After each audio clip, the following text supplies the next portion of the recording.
News সত্যের পাশে সময়ের সুখবর নিয়ে এলো হামজা ফ্যাশন। হামজা ফ্যাশন, এখানে আপনি পাবেন মহিলাদের জন্য অত্যাধুনিক সাজ পোশাক, আছে কুর্তি, লেহেঙ্গা, শাড়ি, স্যুট, নকাব ইত্যাদি। আমাদের ঠিকানা Asansol GT road, eastern railway high স্কুলের বিপরীতে। তাহলে আর দেরি কেন, এবার পুজোতে আপনারা সবাই চলে আসুন হামজা ফ্যাশনে। ন্যায্য দামে নিয়ে যান আপনার পছন্দ মতো জিনিস। নিউজ সত্যের পাশে সময়ের।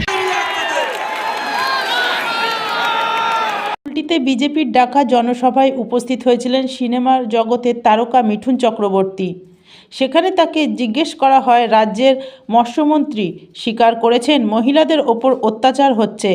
তার কিছুক্ষণ পর তিনি তার বক্তব্যকে বিকৃত করার দাবি করেছেন। মিঠুন চক্রবর্তী তার পরিপ্রেক্ষিতে জানান, সত্য কোনোদিন চাপা থাকে না। তৃণমূল কংগ্রেসের মন্ত্রী সত্যটা স্বীকার করেছেন, পরে উল্টে গেলে সত্যটা চাপা থাকে না। মিঠুন চক্রবর্তী লক্ষ্মীর ভাণ্ডার নিতে উৎসাহিত করেছেন। তিনি বলেছেন, এটা জনগণের পয়সা, জনগণকে ফেরত দিচ্ছেন। এটা গণতান্ত্রিক দেশ, যে যা খুশি করতে পারে। হুমায়ুন কবির যা খুশি করতে পারে, তার গণতান্ত্রিক অধিকার আছে। তিনি আরও জানান, বিজেপি মুসলমানদের বিরুদ্ধে নয়, কিন্তু ভারতের ক্ষতি চাওয়া মুসলমানদের বিরুদ্ধে। সনাতনীরা এক হলে বিজেপি তথা ভারতের লাভ।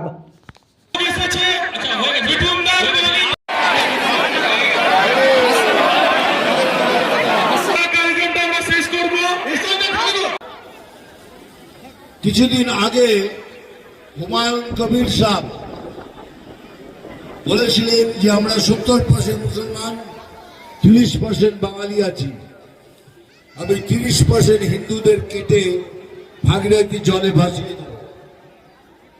তার উত্তরে আমি বলেছিলাম, আমি ভেবেছিলাম চিফ মিনিস্টার কিছু বলবেন, যেসব কথা বলতে নেই, কিন্তু উনি কিচ্ছু বলেননি, আমি বলেছিলাম।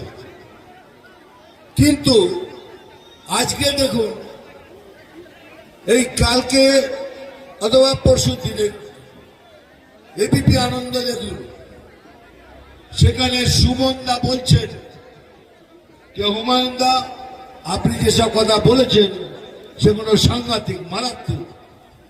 70% মুসলমান, 30% মুসলমানকে কেটে। নিউজ সত্যের পাশে সময়ের। Green Asansol, clean Asansol. আপনাদের শহর আসানসোলকে রাখুন সবুজ ও সতেজ। নিউজ সত্যের পাশে সময়ের। बांग्लादेश में हिंसाएं हो रही हैं, हिंदू पर अत्याचार हो रहा है, क्या बोलेंगे इस पर?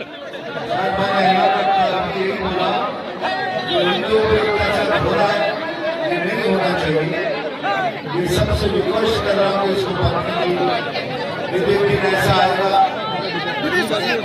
दिन ऐसा आएगा कि सब जाग उठेंगे, तभी लोग मुश्किल দাদা, রাজ্যের মন্ত্রী স্বীকার করছে রাজ্যের নারী নির্যাতন, আবার সে কিন্তু পাল্টেও গেছে, পাল্টি খেয়েছে, কি বলবেন?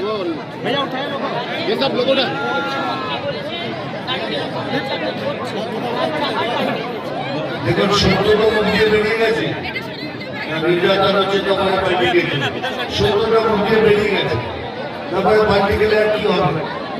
সত্যটা কেউ রুখতে পারে না। তৃণমূলের গোষ্ঠীদ্বন্দ্ব, শিশুর চোখ, দাদা, শিশুর চোখ নষ্ট হয়ে গেল। এখন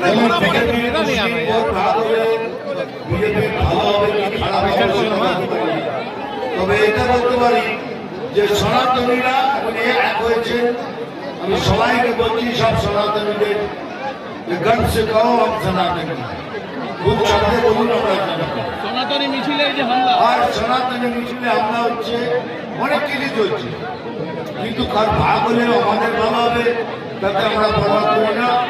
আমরা সনাতনীরা এক হয়ে যাবো, এটাই অনেক। Thank you very much.